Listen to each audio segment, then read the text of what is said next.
what an honor and what a great pleasure to be with you here today, among so many people with so many insights, so many talents, from so many backgrounds, and from so many disciplines.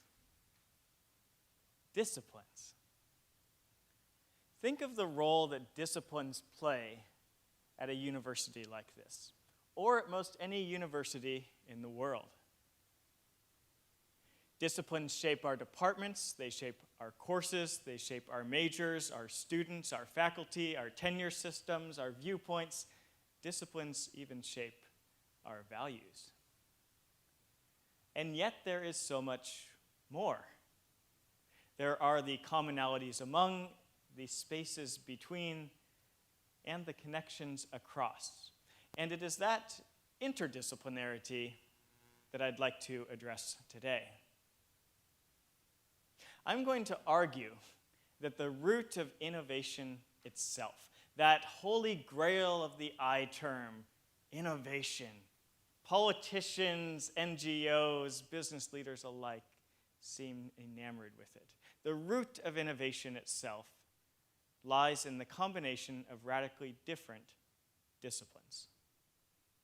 I make this claim, incidentally, not as a professor of business who specializes in innovation and entrepreneurship, although that is true. I make this claim as a professor of business who does not, in fact, have a degree in business. To illustrate what I mean, I'm going to use several examples from Stanford's Center for Computer Research in Music and Acoustics. This is an unusual center in that although everyone has a common musical interest, the center leverages disciplines ranging from neuroscience to art history to electrical engineering. And it's a center that I have studied for almost 20 years now in an ongoing quest to understand the relationship between creativity and curiosity, between innovation and interdisciplinarity. Let me give you an example of what I mean, and it's an example that begins with a single person represented here and a rather unusual composition.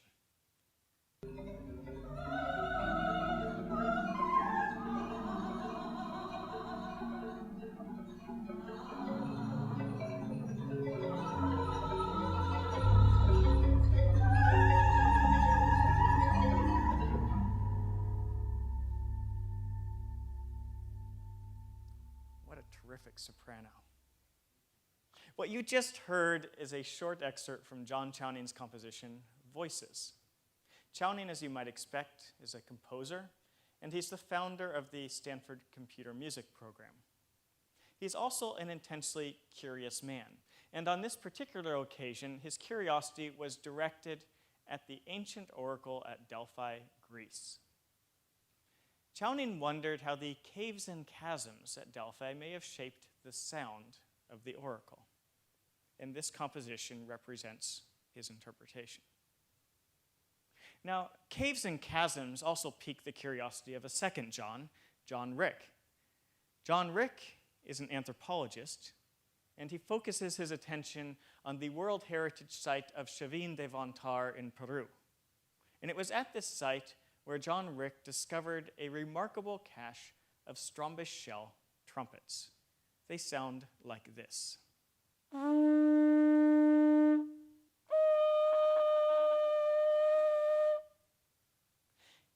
That sound you just heard, 3,000 years old. Now, John Rick had a hunch that sound played a major role in the Chavin de Vantar site. But without a background in music or training in acoustics, he was limited in his ability to act upon this hunch. Fortunately, John Chowning, the musician, and John Rick, the anthropologist, met at a cocktail party and hit it off. And John Chowning suggests that they introduce a third John into the conversation, Jonathan Abel. Abel is an electrical engineer specializing in digital signal processing and specifically in measuring and modeling room acoustics. If you look at the electronics on the other side of the stage or walk into most any recording studio in the world, you will find Abel's fingerprints on the digital signal processors. This initial conversation between the musician, the electrical engineer, and the anthropologist led to a collaboration which launched an entirely new field, the field of acoustic archaeology. For it turns out that just as archaeological sites have physical features that we can see and touch, they also have acoustic features that we can hear and we can feel. By bringing together these three very different disciplines, the field of acoustic archaeology has enabled us to have some wonderful new insights about some very old sites. But the most important thing about this interaction is not the emergence of acoustic archaeology itself. It's the fact that these three individuals are embedded in a much broader community. And as they engaged in future collaborations, they took the imprint of the Chavin de Vantar experience forward. And as those people engaged in further collaborations, they took it forward and on and on. Today, for example, geophysicists are looking at how the Chavin de Vantar experience might enable them to model certain phenomena not as seismic phenomena, but rather as acoustic phenomena. I think these kinds of efforts represent innovation at its finest. And here when I say innovation, I don't just mean widgets and gadgets and black-boxed objects. I mean new ways of thinking, new approaches to old problems, and indeed putting those approaches into action.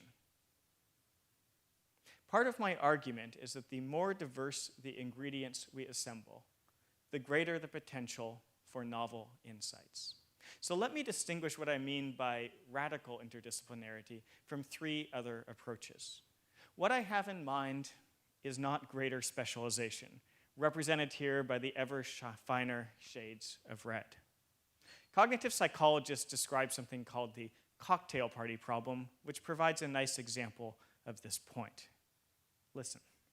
The guardians of the electronic stock market, NASDAQ, who've been burned by past ethics questions are moving.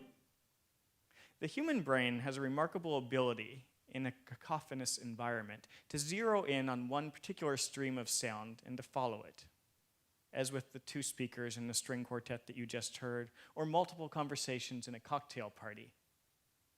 We're still not quite sure how the human brain accomplishes this, and we know that it's incredibly difficult to program a computer to do the same thing. But we do know that the answer to the cocktail party problem does not lie within cognitive psychology alone. Instead, the answer lies at the intersection of cognitive psychology with neuroscience, which describes the physiology of the brain itself, and with music. For it turns out musicians have long wrestled with how to write a single instrument part to stand out against a full symphony orchestra in a concert hall filled with 2,000 people. The point is that the answer lies not in increasing specialization within disciplines, but rather in connections across disciplines. Second, what I have in mind is not collaboration amongst the usual suspects: art and art history, chemistry and biochemistry, accounting and finance. To be sure, those are important collaborations too, and they can be innovative, but they are not radical. They do not require one to cross the same barriers, and they are not as likely to encounter resistance that we see when English meets economics, when medieval poetry meets mechanical engineering, or when astrophysics meets art history. Third, what I have in mind is not hierarchical. As a business school professor, I stare at diagrams like this far too often, and I think they're an unfortunate representation of what could take place in an organization. In R&D intensive organizations, which I study in my research, we have long privileged engineering and product development over the supposedly lesser fields of sales and marketing, reserved for those people who didn't do so well in math. Today, however, when we teach entrepreneurship, we realize that the most successful companies integrate these functions, that marketing should in fact inform the product development process, not simply sell whatever they're told. And in fact, the most successful and fastest growing startups today are taking such a non-hierarchical approach to disciplines. So if I don't mean increased specialization and I don't mean collaboration amongst the usual suspects, and I don't mean hierarchy, then what do I mean? Well, I have three senses of the term radical in mind. First, I think of radical as transformative. It is not fleeting, it is not surface level, instead it is far-reaching and thorough. The three Johns, after engaging in the Chavin de Vantar experience, are forever changed, in a sense.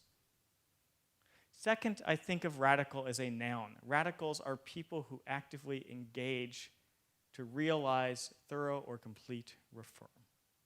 Here, the action is important. Radicals don't sit on the sidelines. They actively engage. Third, as anyone who grew up in the 1980s like I did knows, radical is rad. It's awesome, it's gnarly, it's cool stuff. And radical interdisciplinarity certainly is all of those things.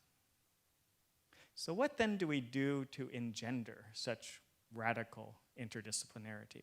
I'd like to argue that there are four essential ingredients. The first, of course, is diversity. We've heard a lot about that today, and it's incredibly important. We need diverse disciplines. We need diverse perspectives, diverse viewpoints, diverse skills and talents. We need people who have been described as T-shaped, with deep expertise in some area so as to contribute uniquely, and yet also a broad vision so that they see how these contributions might apply across a wide range of fields and problems. Also, it's important to note that we don't know whom we might need in advance. Imagine Jonathan Abel, the electrical engineer, assembling a team to design the next generation of recording studio digital signal processors. It's highly doubtful that he would have thought to include an archaeologist specializing in Peru on his team. Thus, diversity, in a sense, needs to be celebrated for diversity itself, and not with some particular end goal in mind. Second, we need an appropriately sized network. Perhaps it's obvious that if our network is too small, the possibilities for novel recombinations are limited. But we also have a problem if the network is too big. As sociologists and social psychologists describe, once communities pass a threshold size, they degenerate into what is called homophilous cliques, groups of similar other people. And again, the diversity is lost.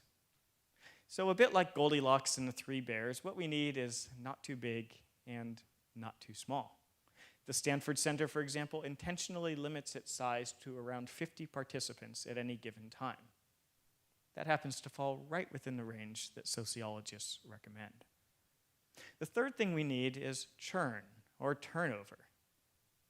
When I seek to explain the university environment to business leaders, I often remind them that the university is an organization which, by its very design, turns over 25% of our most important people every single year.